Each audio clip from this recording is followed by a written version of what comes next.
ሰላም እንደምን አላችሁ? በያላችሁበት ሰላማችሁ ብዝት ይበል። የጉድበል ጎንደር ፕሮግራም ነው። የዛሬ እንግዲህ የሚሆን በትወና ብቃት ብዙዎች የምናውቀው ባለሽበታሙ ግርማ ሞገስ ያለው ከፈገግታ በላይ ቁመት የታደለው ብዙዎች ልክ እንደ ትወናው ክፉ አድርገው ይስሉታል። ጸባዩን ግን ሲያውቁት ሸጋ ነው ይሉታል። ብዙ ጊዜ እንደ አባት ሁኖ ይተውናል። የዛሬ እንግዳዬ አሌክሶ ይባላል። አሌክሳይ እንግዲህ ፕሮግራሚና አከብረው ወደ ስለመጣ በጣም ነው የማመሰግነው። እንደ ስራ ባለሙያ ባልደረባ በጣም ነው የማከብርህ። ክበርልኝ። ከጀመርን አይቀር ትውልድህን፣ ሰፈርህን አስተዋውቀን። እሺ እንግዲህ በመጀመሪያ የፕሮግራምህ እንግዳ አድርገህ ስለጋበዝከኝ ከልብ አመሰግናለሁ።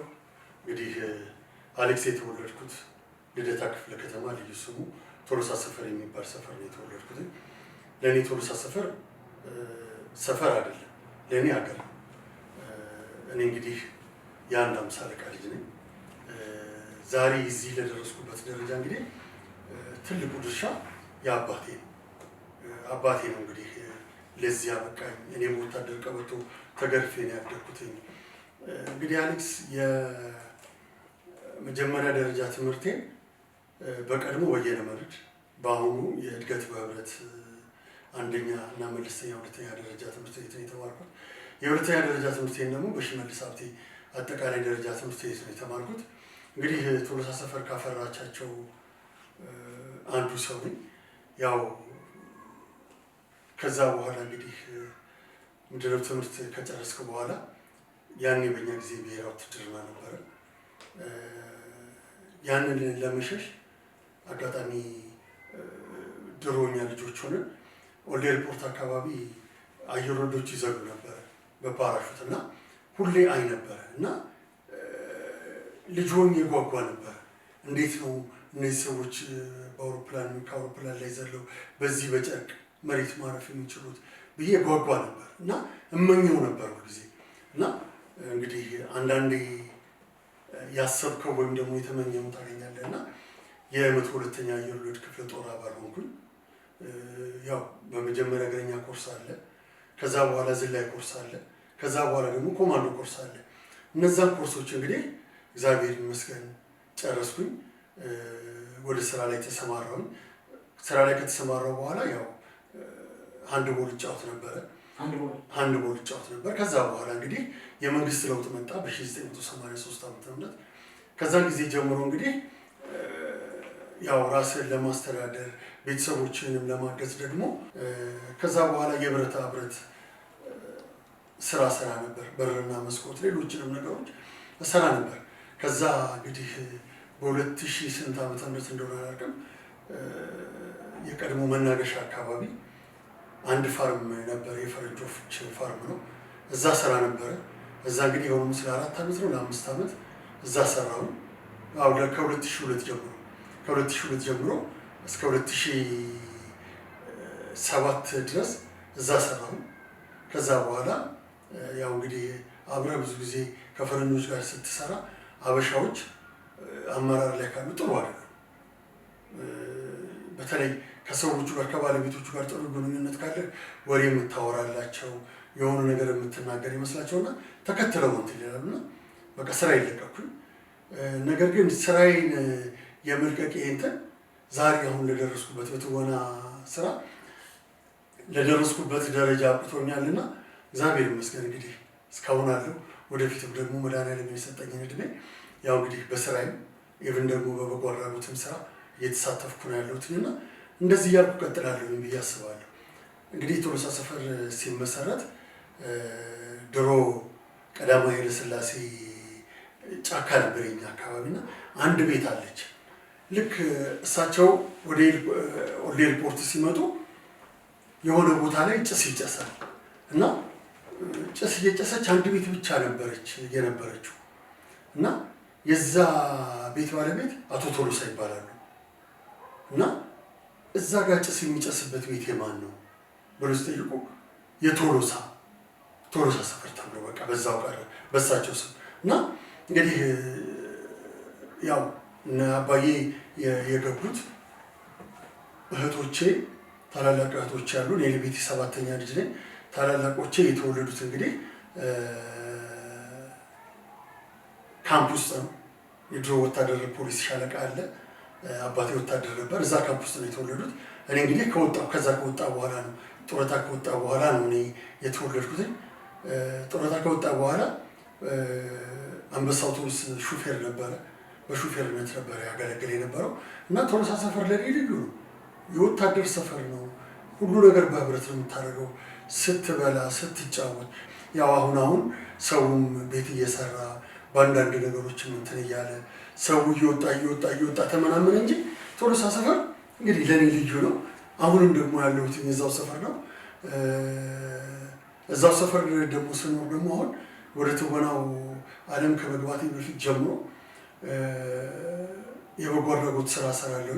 እንግዲህ የበጎ አድራጎት ስራ መስራት ከጀመርኩኝ 11 ዓመት ሆኖኛል። በዛውም ደግሞ ትወናውም አለ። እንግዲህ አሁንም ቶሎሳ ሰፈር ነው ያለሁት። እንግዲህ እስካሁን ድረስ አልፈረሰም። ወደፊት ደግሞ ምን እንደሚመጣ አናውቅም። ያው በየጊዜው አዲስ አበባ እየፈረሰች ስለሆነ ወደፊት ምን ሊያጋጥመን እንደሚችል አላውቅምና እንግዲህ እስካሁን ድረስ ያለሁት እዛው ነው። አጋጣሚዎችን ታውቃቸዋለህ? እንዴት ወደ ፊልም የገባበት? ምናልባት ታስታውስ እንደሆነ እኔ ገና ምኑንም ሳላስብ ግባ ብለው የሚል የአቢሲኒያ ባንክ ማስታወቂያ ነበር። ከፊልም በፊት ማስታወቂያ ነው ከፊልም በፊት ማስታወቂያ ነው የሰራሁት እና ያ ግባ ብለው በብላክ ኤንድ ዋይት ጊዜ ነው የተቀረጸው እና በቅሎ ላይ መሰረት በለጠ ጉምጉም የምትዘፍነው መሰረት በለጠ ቁጭ ብላለች። እኔ ዣንጥላ ይዤላታለሁ። ንግስቲቷ ነች ማለት ነው እና ንግስቲቷ ወደ አቢሲኒያ ባንክ ብር ለማስገባት ነው የምትሄደው። ያኔ ብር በስልቻ ነው ወደ ባንክ የሚገባው እና የመጀመሪያ ማስታወቂያ እንግዲህ የአቢሲኒያ ባንክ ማስታወቂያ ነው። ከዛ በኋላ የሜታ ቢራ ማስታወቂያ ነው። ዳይ ሰለሞን የሚደድስበት የሜታ ቢራ ማስታወቂያ ላይ ማስታወቂያውን ልንሰራ ሄደን የሎሬት የኪነ ጥበብ ሙያ ማሰልጠኛ ትምህርት ቤት ባለቤት አቶ ሚሊዮን ሸዋን ግዛው ፍላሹን አጥፍቶ ፎቶ እያነሳኝ ነው። አብሮኝ የሰፈር ልጆች ነበሩና ከእነሱ ጋር ኧረ ሰውዬ ፎቶ እያነሳኝ ነው ምን ፈልጎ ነው ብዬ ለእነሱ አውርቼ ሳልጨርስ ብድግ ብሎ ነው ወደ እኔ ጋር የመጣው። ከዛ በኋላ አንዳንድ ስራዎችን አብረን ብንሰራ የሚል ሀሳብ አነሳ። ምን አይነት ስራዎች? ፊልም፣ ድራማ፣ የተለያዩ ማስታወቂያዎችን ደስ ይለኛል አልኩኝ። አወራን፣ ስልክ ተቀያየርን። ከዛ በኋላ እንግዲህ ያንን የሜታ ቢራ ማስታወቂያ ከጨረስን በኋላ ወደ ሎሬት ነው የሄድኩት እና ሎሬት ነው የተማርኩት የኪነ ጥበብ ሙያ። ሎሬት ነው የተማርኩት። ከዛ እዛ ያለው ነው እንግዲህ የኢትዮጵያ ንግድ ባንክ ማስታወቂያ መጣ። ስለዚህ ማለት ነው ከማስታወቂያ ከሰራ በኋላ ወደ ፊልም ኢንዱስትሪ የገባ ማለት ነው? ማስታወቂያ ከሰራው በኋላ በተለይ ሁለተኛው ማስታወቂያ የኢትዮጵያ ንግድ ባንክ ማስታወቂያ ሎሬት እያለው ነው የሰራሁት። ምንድነው ኢቴምን ለማስተዋወቅ ነው። አጋጣሚ ጋዜጠኛ ይመጣል። የገንዘብ አጠቃቀም ይጠይቀኛል። በጉዜ ጥሬ ገንዘብ ከመያዝ ነፃ ስላደረገኝ እመርጠዋለሁ። ኢቴም ስለ ኢቴም ነው የሚጠይቀኝ።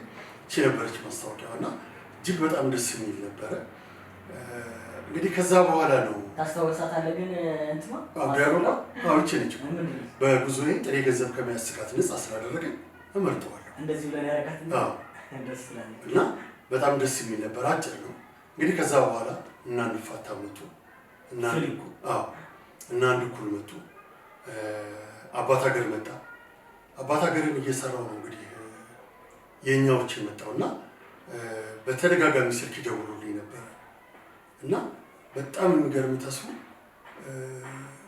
እንግዲህ እኔ በሙያ የምወዳቸው የማከብራቸው ትልልቆቹ አርቲስቶች ሁሉ ነበሩ ኦዲሽን የወሰዱት የኛዎች ላይ እና እኔ ከፍቼ እንደመጣሁኝ ነው። ያኔ ቺቺኒያ ነበረ ቢሮቸው። እዛ ሄድኩኝ። እንደመጣሁ ሲሄድ ዶክተር ምህረት ነበረች። ዶክተር ምህረት ማለት የቃና ፓርትነር እሷ ነበረች ኦዲሽን ትፈትን የነበረችው። ከዛ በኋላ እንዳንተ አለ እንደምንፈልገው ስለ እኔ ወንጀለኛ ነኝ እንዴ ነው ያልኳት። ለምንድን ነው የምትፈልጉኝ? እኔ ወንጀለኛ ነኝ እንዴ ነው ያልኳት። ከዛ አይደለም ለስራ ፈልገን ምን አይነት ስራ እንደዚህ ከዛ እኔን ለመፈተን ስክሪፕት አንዲት ገጽ የሆነች ዲያሎግ ሰጡኝ። አብረት የምሰራ ልጅ ነበረች። እዛ እነሱ ላይ ጋዜጠኛ የነበረች ልጅ ከዛ ኋላ እንስራው አለች። አሁን እንስራው ከዛ ጀምሬው ግማሽ አልደረሰም። በቃ አለች። አይ በቃ ወድቅ ያለው ማለት ነው አመሰግናለሁ ብዬ ስልኬን ስሜን ከናባቴ ምናምን ወሰዱ ወጣሁ።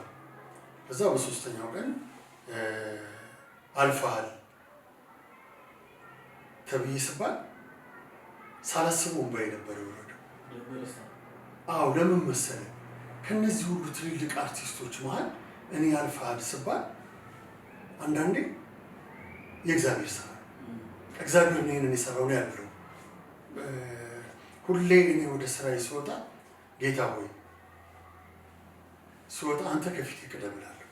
ስራዬን ልጀምር ስል ደግሞ አንደበቴ አንተ ነህ፣ አንተ ተናገር ነው የምለው።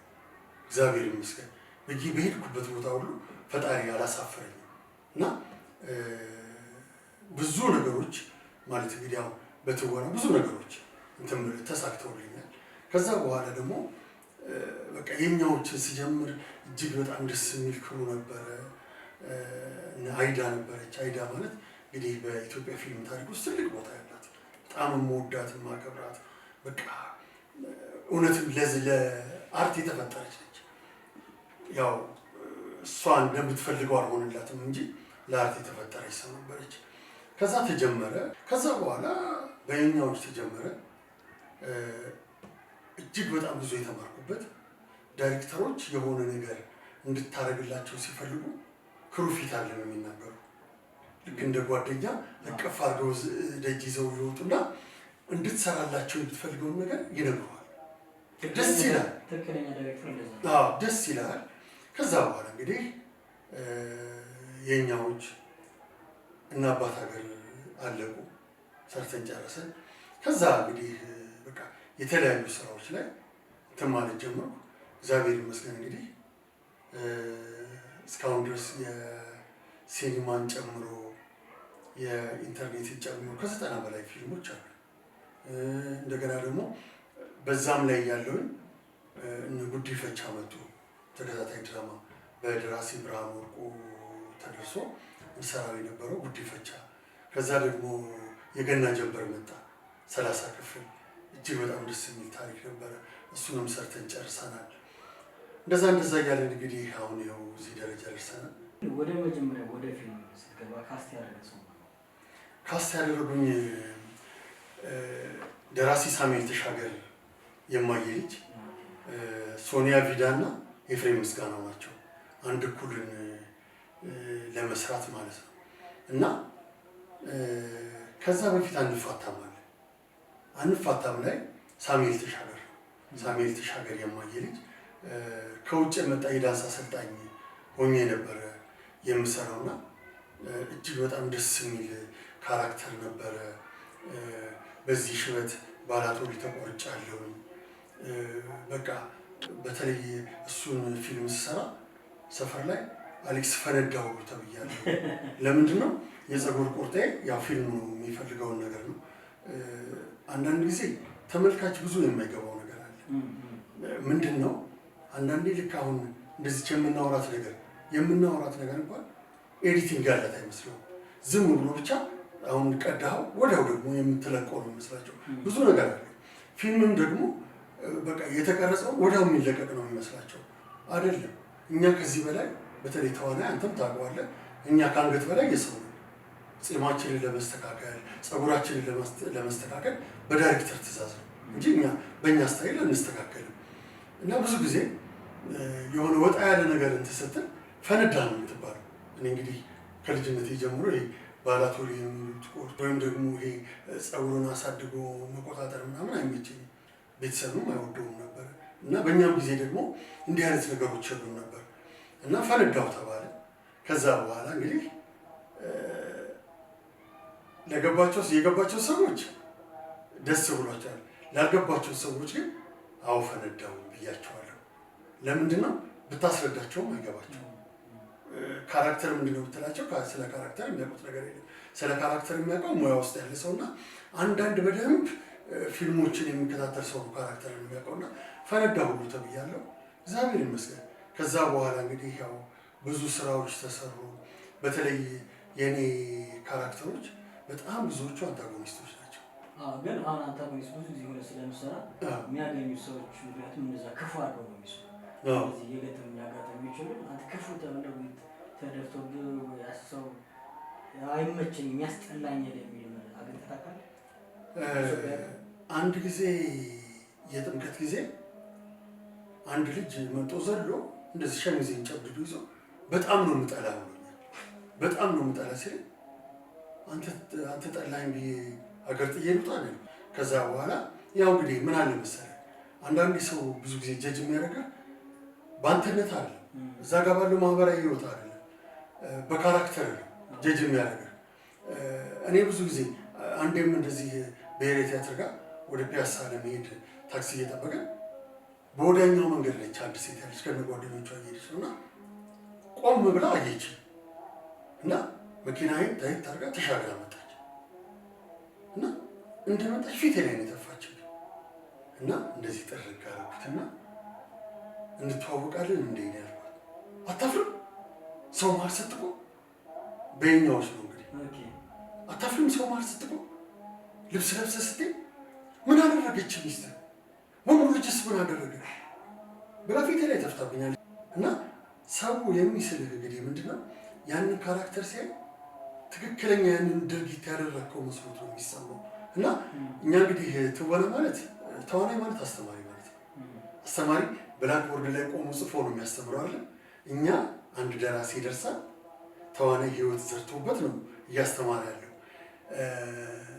ሊሆን ይችላል ወደፊት ሊሆን ይችላል፣ ወይም ደግሞ የሆነ ሰዎች ያላዩትን ነገር ነው እኛ እያስተማርን ያለ ነው። እና ብዙ ጊዜ እንግዲህ ያው እንደዚህ አይነት ነገር ሲያጋጥምህ ካራክተርህን እንዴት እንደተወጣኸው በደንብ ትረዳዋለህ። ማለት ጥሩ እንደሰራው ይገባሃል። እና ብዙ ጊዜ እንዳውም አንድ ፊልም ነበረ የገዛ ልጄ ደፍሬ የምሰራበት የተቀማ የሚል ፊልም ከወጣ በኋላ ፊልሙ ዩቲዩብ ላይ ምን ነው ይሄ ሰውዬ የክፋት ጥጓ ይገኛል ብሎ የጻፈው ኮሜንት ሁሉ ይጻፋል። እንግዲህ ይሄ ነው። እና አንዳንዴ የማይረዱ እንትኖች አሉ። በቃ ካራክተር ውስጥ ሆነ እንኳን የማይረዱ ሰዎች አሉ። እና በተለይ ይሄ የማዘን ስሜት ቶሎ ከውስጥ አይወጣም። እና እኔ አሁን እንደዚህ አይነት ማልቀስ ምናምን ካለ እባካችሁ መጨረሻ ላይ እንስራው። ዛሬ ከሆነ ቀረጻ የመጨረሻውን ቀረጻ እሱን እናድርገው ነው። ለምንድን ነው አይደለም እሱ ብቻ ሳይሆን አሁን ለምሳሌ አሁን ስሰራ አይኔ ጥርት ያለ ነው። በኋላ ላይ ግን ልክ የማልቀስ ሲናውን ከሆነ አይንህ ይቀላል፣ ይሄ ፊት ሁሉ እንትን ይላል፣ ይቀየራል፣ ራስህን ያማል እና እንደ መጀመሪያ እንደጀመርከው አትሰራም። መጨረሻ ላይ ግን ከሆነ ወደ ቤት ሄደ ነው የምታርፈው፣ ወይ የራስ ምታት መድኃኒት ትወጣለህ፣ ሰላምን ታገኛለህ። እና እኔ ከስራ ስወጣ እንዴት ነበር ብትለኝ አላውቅም። ለምን መሰለህ እኛ መስታወት ፊት አንቆምም። ተስፍሻው አንተም ተዋናይ ነህ ታውቀዋለህ። እኛ የምንቆመው ሰው ፊት ነው። ሰው ነው እኛ ስራችንን አይቶ ጥሩ ሰርተሃል ወይም ደግሞ ይሄ እዚህ ጋ ይቀረዋል ወይም ደግሞ በቀረብህ ኖሮ የምንባለው ሰዎች በሚሰጡን አስተያየት ነውና እኛ መስታወት ፊት አንቆምም። ግን እግዚአብሔር ይመስገን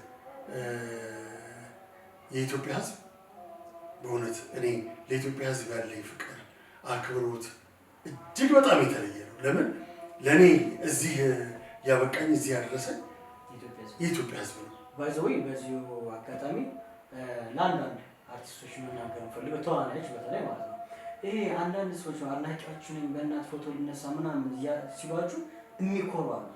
ይሄ ልክ አይደለም።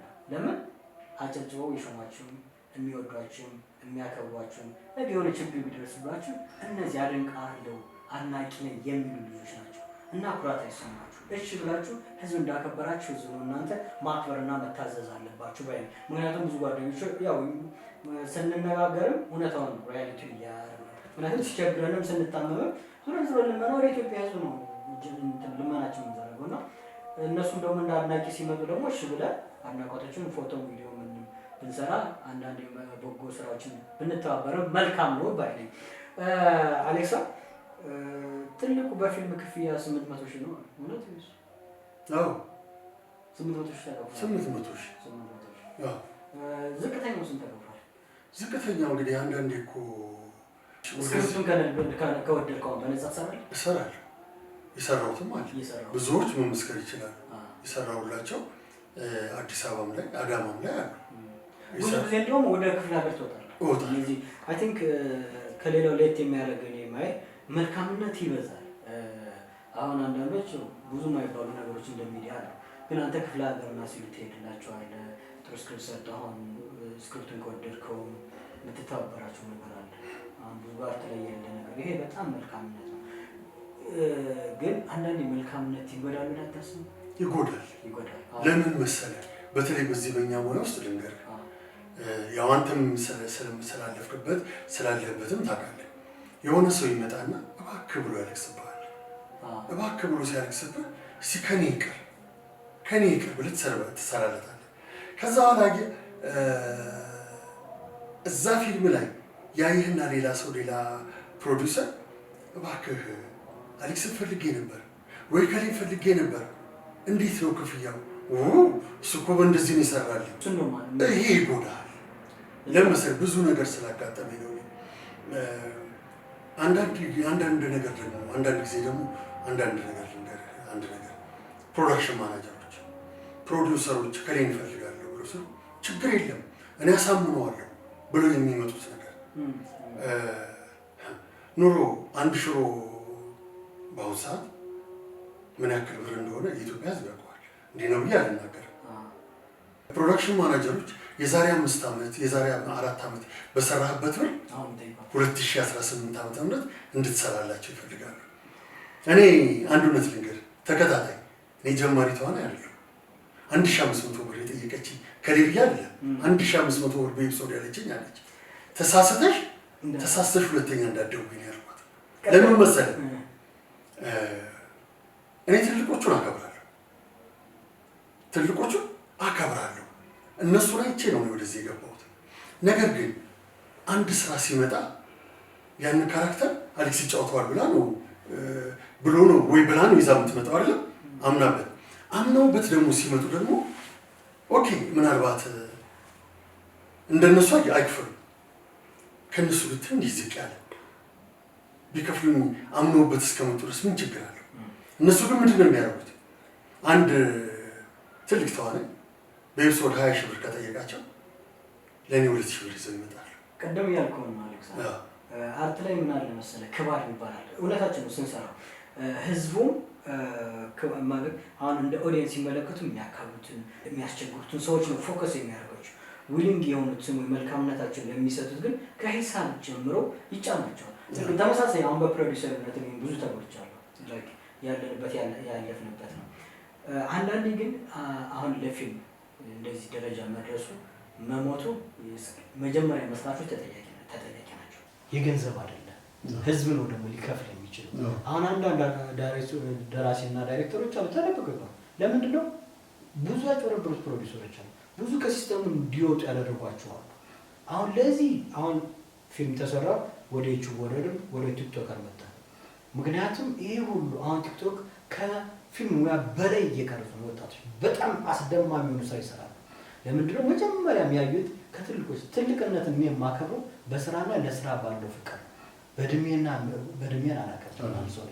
ምክንያቱም የምናያቸው ብዙ ነገሮች አሉ ማለት ነው። እና እንዳልከው ህዝቡ ያልተረዳው የአንተ መልካምነት ለእነሱ እንደ ጅልነት ነው የሚቆጥረው። ለእነሱ ምንም ቅድም ተነግሬያለሁ አሌክስ፣ ብዙ ጊዜ እንደ ጓደኛ መክሬያለሁ። ተው ራስን አስከብር። ምክንያቱም በአንተ ደረጃ፣ በአንተ ቁመት፣ በአንተ ድምፅ፣ በአንተ ግርማ ሞገስ እዚህ ፊልም ኢንዱስትሪ ላይ ሰው የለም ማለት ልክ በአንተ የለም። እውነቱን ለመናገር ግን ያንተ መልካምነት ስለበዛ አንተነትን ይወዳል፣ አንተነትን ይወዳል። ይሄን ነገር መማር አለበት። እንዲሁም እንደ ኦዲየንስ ራሱ ሰዎች ማወቅ ያለባቸው ማለት ነው። እና መልካምነትን እንደኔ ትንሽ ቀንስ ሲባርት ሙያ ውስጥ እንግዲህ በመቆየት በጣም የምታደርጋቸው ከሴት እድሉ ርቅጣ ሰውን በጣም አብሬ መስራት እድሉ አላገኘሁም። ግን እንግዲህ መድኃኒዓለም ከፈቀደ ወደፊት አብሬያት ብሰራ በጣም ነው ደስ የሚለኝ። ለምን መሰለህ ተስፍሽ፣ እድል የተሰጣትን ካራክተር መስላ አይደለም ሆና ነው የምትሰራው። ሆና አንዳንዴ መሰጠት አላለም በቃ ለድል ተሰጥቷታል እና ሁሌም እሷ ያለችበትን ስራዎች ቁጭ ብዬ እስከ መጨረሻው ድረስ በደንብ የምከታተለው እና እጅግ በጣም በቃ በጣም የምወዳት በጣም የማከብራት ተዋናይ ነች። ምረጥ ብትባል ተዋናይ አብረህ የመስራት እድል ቢሰጥህ እንደ ምርጫ ልሰጥና ከማን ጋር ትሰራለህ? ከግሩም ኤርሚያስ እና ከሰለሞን ቦጋለ። ከግሩም ኤርሚያስ ጋር። እሺ። ከሰራዊት ፍቅሬና ከአለማየሁ ታደሰ። ከአለማየሁ ታደሰ ጋር። ከሙሉ አለምና ከወለላ። ከወለላ ጋር። አንዳንድ አልፎ አልፎ አሌክስ ታንጎራጉር ሰማዋለሁ። ስለ እንዴት ነው? ተስፍሽ ድሮ ልጅ ሆኜ መዝፈን ነበር የምፈልገው፣ ግን ያው አንዳንዴ አንተ ባሰብከው መንገድ አይሆንም እና ያው የትወናው ዓለም ይዞን ጭልጣል። ሲከፋ ትስቃለህ ትለኛለህ፣ ሲከፋኝ እኔ እዘፍናለሁ። ለምን መሰለህ የምዘፍነው? ነገሮችን እንድረሳቸው ነው። በተለይ ደግሞ እኔ የምወደውን ሰው ሳገኝ የሆነ የከፋኝን ነገር ሳወራው ይቀለኛል። በቃ እረሳዋለሁ። ትንሽ ከተጫወትኩ በኋላ እረሳዋለሁ። አለበለዚያ ግን ብቻህን ከሆንክ ተጊተህም እንቅልፍ ይወስዳል። ተጊተህም የምታስበው እሱ ነው፣ እንቅልፍ ይወስዳል። ስለዚህ ብዙ ጊዜ የምስቀውና እኔ የማንጎራጉረው የሆነ መከፋት ውስጥ ሲኖር ነው። ቃላቶች ያጥሩኛል ምን ብዬ ላድንቅሽ እንዲያው በደፈናው ሞናሊዛዬ ነሽ ሞናሊዛዬ ነሽ ያሁኒቷ እመቤት የፊቷ ተማሪ እግዚአብሔርን አማኝ አካልሽን አክባሪ ሆነሽ በማግኘቴ አድናቆት ይዞኝ ላደንቅሽ ተነሳው ሰው እስኪ ሰማኝ። ይህን ያክል ለራሴ የሚሆን ድምፅ እንግዲህ እኮ አንዳንድ እኮ ሰው የተደበቀ አንዳንድ ችሎታ አለው። እሱን ነገር እንዲሁ ብታንጸባርቀው ነበር። እንዲሁ ከፊልሙ ሙያ በተጨማሪም እንዲሁ ድምፅ ብትሞክር። ግድ የለም እንግዲህ ግድ የለም። ብዙ ጊዜ ደራሲ አንተ ነህ እንግዲህ ሲዘናና ቆይ በጣም አዝነህ ብቻ ተከፍታታለህ? አዎ በምክንያት አባዬ የሞተ ጊዜ በቃ ሁሉ ነገር ያጣሁ ነበር የመሰለኝ እና አባቴ ማለት ለኔ ወንድሜም ጓደኛዬም ሁሉም ነገር ነበረ እና በቃ ምንም ነገር ያጣሁ ነበር የመሰለኝ እና ወደፊት እንደዚህ እንኳን የምኖር አልመሰለኝም ነበር እና ብዙ ጊዜ እሱ የተቀበረበት ቦታ ላይ የሆነ ሌላ ለቅሶ መጥቶ ለቀብር ከሄድኩኝ እግሬ ምን ወደ እሱ መቃብር እንደሚመራኝ አላውቅም ነበር እና በጣም ብዙ ጊዜ በቃ እንደዚህ መቃብሩ ላይ ተደፍቼ ነበር የማለቅሰው እና መጨረሻ ላይ በቃ እናቴና ታላቅ እህቴ ይሄ ልጅ አንድ ቀን የሆነ ነገር ይሆናል ብለው ከዛ በኋላ ብዙ ጊዜ ያው እኔ እንትን ለማለት ታገሉ። ግን እግዚአብሔር ይመስገን ያው በዛ በጣም ብዙ አዝኜ ነበር። ከዛ በኋላ ደግሞ ያው እናቴ ሞተች። እናቴም ስትሞት ደግሞ ሞር የበለጠ ትልቅ ነገር ነበረ ተሸክሜ የነበረው። ከዛም በኋላ ደግሞ አንዳንዴ ሌባ ሳትሆን ጠጪ ሳትሆን ለምን የኔን ጸባይ በደንብ አንተ ታውቀዋለህ ከማንም በላይ ተስፍሽ። ጓደኞቼ የኔን ጸባይ አያውቁትም ያንተን ያክል። በቤተሰቡ ውስጥ አንዳንዴ ስትገለል ይከፋል፣ መኖር ሁሉ የሚያስጠላ ጊዜ አለ። እኔ እንደ ወንድ ልጅነቴ አትመልከተኝ። ግራ ገብቶኝ መሀል አስፓልት ላይ ቆሜ ያለቀስኩበት ጊዜ አለ። ደንግጬ ነው ቆሜ ያለቀስኩት እና ከዛ በኋላ ህይወት ፈታኝ ሆነች። ግን እግዚአብሔር የተመሰገነ ይሁን። ፈጣሪ አንተ ሁሌ እኔ ከፋኝ ብዬ ፈጣሪን አላማረር። ለምሳሌ ፈጥሮኛል፣ ምክንያት ይኖረዋል እሱ። እኔን የፈጠረበት ምክንያት አለው። አሁን ደግሞ እንደዚህ ቁጭ ብዬ ለማውራት ምክንያት አለው። የሆነ ነገር ሲያጋጥመኝ ምክንያት አለው ፈጣሪ እንጂ ፈጣሪ አይደለም እኔን የሆነ ነገር እንዲፈጠር ያደረገኝ። ሰዎች ናቸው፣ ክፉ አመለካከት፣ ሰይጣናዊ አመለካከት ያላቸው ሰዎች። ግን ሁሌ የሆነ ነገር ሰዎች ሲያደርጉ ብቻዬን ሆኜ አልቅሼ ለፈጣሪ ነው የምነግረው። ለማንም አይደለም፣ ብቻዬን ሆኖና በሬን ዘግቼ አልቅሼ ለጌታዬ ነው የምነግረው። ለማንም አይደለም። ክፉ ከሆንኩኝ የስራዬን አንተ ስጠኝ፣ አለበለዚያ ደግሞ ፈጣሪ ሆይ አሳየኝ። ተስፍሼ ብዙ ነገር አይቻለሁ፣ እግዚአብሔር ይመስገን። እኔ አባዬ ከሞተ አሁን ሐምሌ 29 ጨርሶ 33 ይላል 29 ዓመቱን ጨርሶ። አባዬ ከሞተ በኋላ ብዙ ፈተናዎች ነው የደረሱብኝ፣ በጣም ብዙ ፈተናዎች፣ ወንድ ልጅ ሊሸከማቸው የማይችላቸው ብዙ ፈተናዎች። የድንግል ማርያም ልጅ ፈጣሪ ክብር ይመስገን። ግን ምንም ነገር እኔ ከጉንፋን በስተቀር እኔ ኃይለኛ በሽታ ነው ያለቅ፣ እግዚአብሔር የተመሰገነ ከጉንፋን በስተቀር።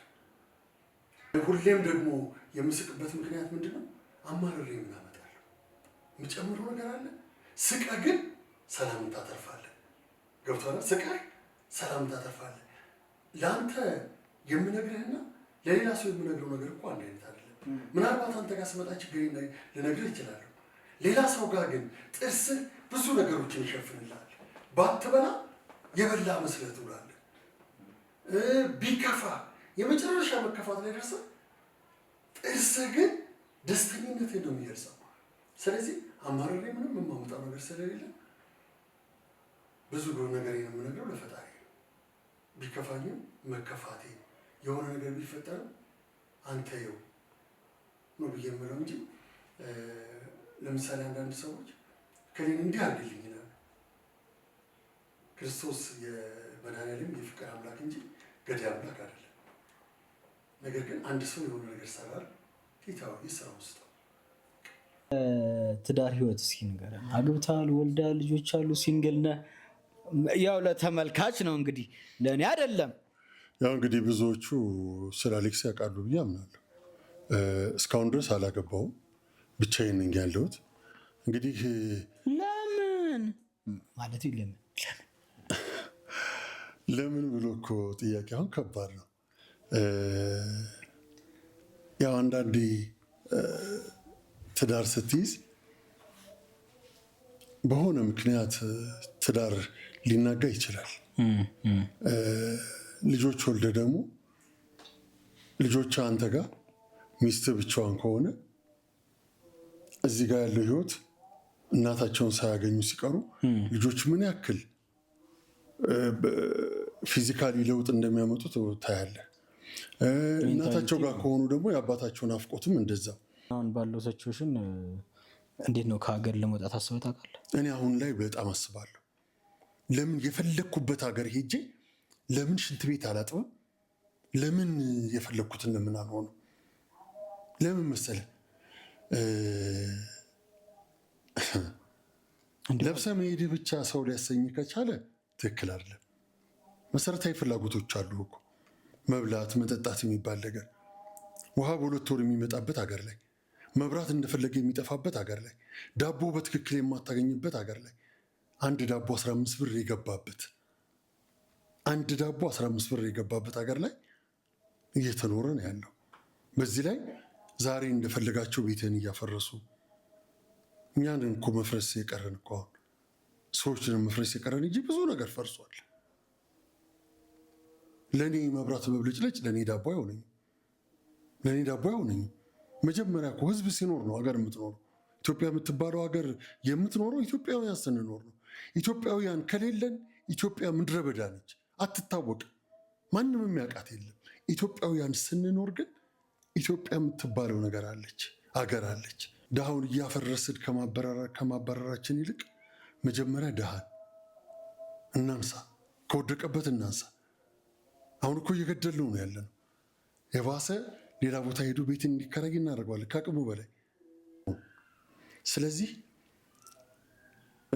እባካችሁ ሃይማኖትን እያነሳን ዘርን እያነሳን አንጠፋፋ።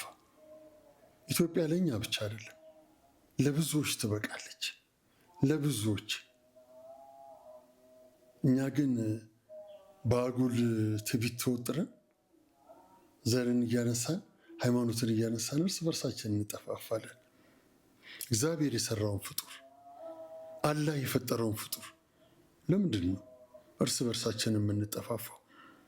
እባካችሁ ሙስሊሙንም ማህበረሰብ የክርስትና እምነት ተከታዩንም እባካችሁ ዘርን ሳንቆጥር ሃይማኖትን ሳንቆጥር እንደ ድሯችን እጅ ለእጅ ተያይዘን በአሁኑ ሰዓት ላይ ምን ላይ እንዳለን ሁላችንም ልባችን ያውቀዋል።